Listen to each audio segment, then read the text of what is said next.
where the production comes from outside of those two. So now you take him out, and I don't know if this gives LeBron James a certain more urgency to get back in the lineup sooner, but it's not going to be good because you look at their roster. That third guy, with whether it's Gabe Vincent, whether it's Marcus Smart, I don't know where that production is going to come from. So obviously Austin Reaves is going to be a heavy dose of him, and he's going to have to continue to be aggressive and try and get 21, 22 free throws like he did last night, and more games like that's going to help. But this team is going to struggle with both Luka and LeBron now. That's pretty obvious. I'll let Boogie speak to it because this is more his expertise. But the guys that's going to have to step in is going to be Rui and it's going to have to be Aiden. They had good nights last night. They got him past the Kings. Rui throws in 18. Aiden throws in 22. When you have star players that are out, you need those guys to step in the gaps and fill in for you. But they need to do that when they're at full strength. When LeBron is back, when Luka is back next week, this needs to be the version of DeAndre Ayton that we always see. Rui always has to be a guy that's going to bring 15, 16 points to the table. Austin Reaves, killer night. He's been touted as that third option. Big time win. You go get a 50 ball and go get a dub while both of your stars are out.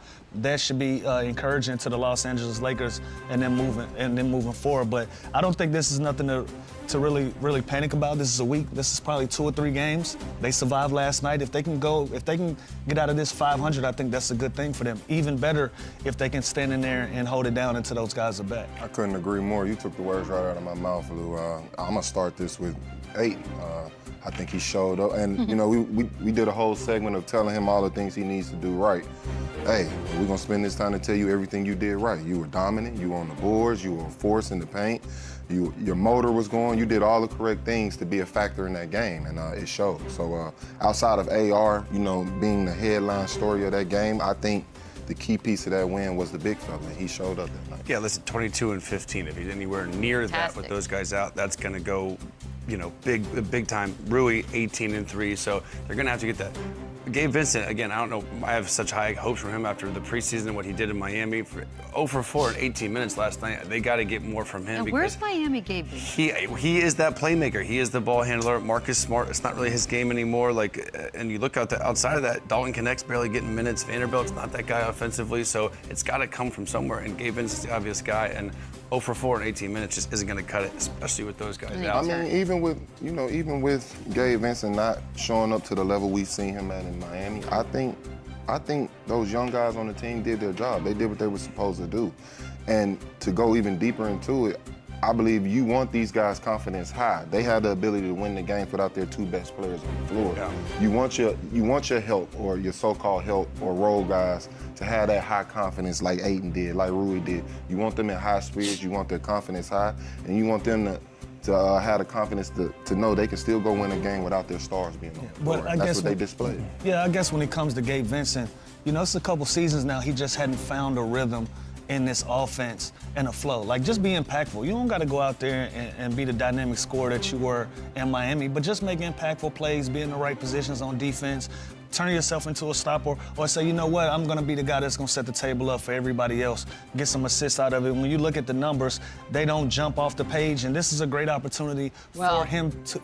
But he's hurt, because he did have a walking boot on after the game last night. But they were negative, the x-rays were. So he's just, it's the availability with Gabe Vincent has been, I think, probably a problem. That's all we're saying, Beto. While you're available, especially with these guys being out of the lineup, this is an opportunity for you to show and prove and add to the fact that this is a team that's going to have a chance to compete in the Western Conference, and Luka's going to need everybody on board. So with him being out of the lineup, these are great moments and minutes for you to go out there and show and prove and do your thing. Yeah, the opportunity all these other guys get now will help come playoff time when they're fully loaded. So LeBron's monitoring, so you have to make sure he is watching everything.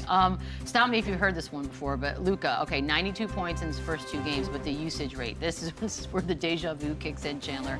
At some point, though, is it too much? The third game of the season, no. I can't point to usage rate and him. No, being but I'm tired. saying.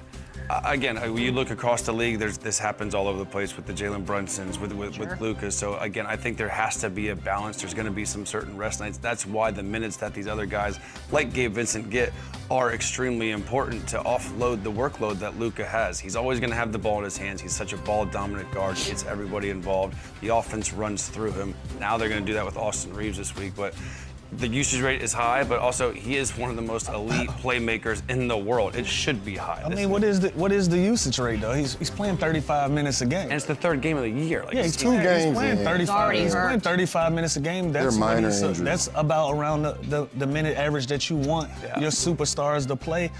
But if he's on the floor and he's impactful, it is what it is. Like the numbers is 46, 11 and a half, 8 and a half. That's not a usage rate problem to me. That's Luka Doncic being Luka Doncic. The whole load management, that maybe comes into play down the season, like later in the season. Like right now, like when I saw Mitchell Robinson out for rest on opening night. Like, We're starting it.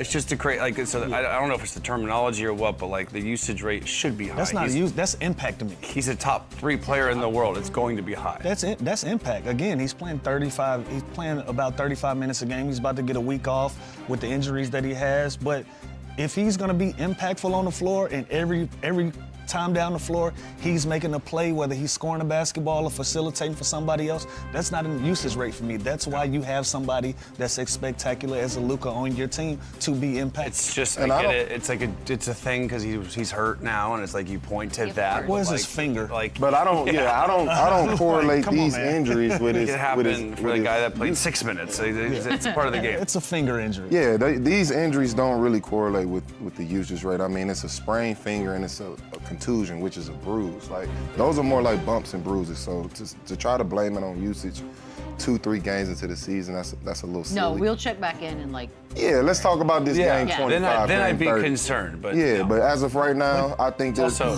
they're doing all the right things to make sure he's healthy moving forward. But You want again, those- usage to me and to us, I feel like are minutes. If we're looking at a guy that played 43, 44 minutes and he has a hamstring issue, we're having a different conversation. Yeah, but we're talking about a guy that's playing 35 minutes a game with a finger problem. and a contusion. We ain't doing that.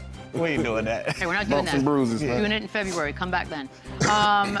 Austin Reaves last night. This is obviously the talk of the town here in LA. 51 points, 11 rebounds, 9 assists.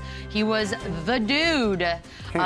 Look, he doesn't need to have 51 every night, although it would be very cool, Chandler. But what'd you make of this performance? Well, it's 3 games. It's a small sample size, but you talk about him not being a third option. 34, 8, and 10. That Take it. sounds like a one option type numbers, but again, He ran from that triple-double. it's a little diluted, obviously, with what's happening right now, but it's a hell of a start for him. He's doing everything he can do for this team right now. He's doing, again, we're talking all-star already, like in the conversation. Keep putting up games like this, of course he's going to be in that conversation, but it's early. His opportunity is going to continue to grow with LeBron James out, with Luka out. But again, like we said with these other guys, even when they come back in, I want him to still play like this. I want him to still be aggressive because their team needs it. They need a more balanced attack. They're going to need Austin Reaves, this version of him, even when they're fully healthy. How realistic is it, though, you keep that? I mean, if the other guys come in, I mean, it's not the same. if we're talking about being realistic, obviously the numbers are dropped, but like he said, you still want to have the same, style of aggressiveness. You want them to approach the game the same way, and like you said, you want them to have that same confidence.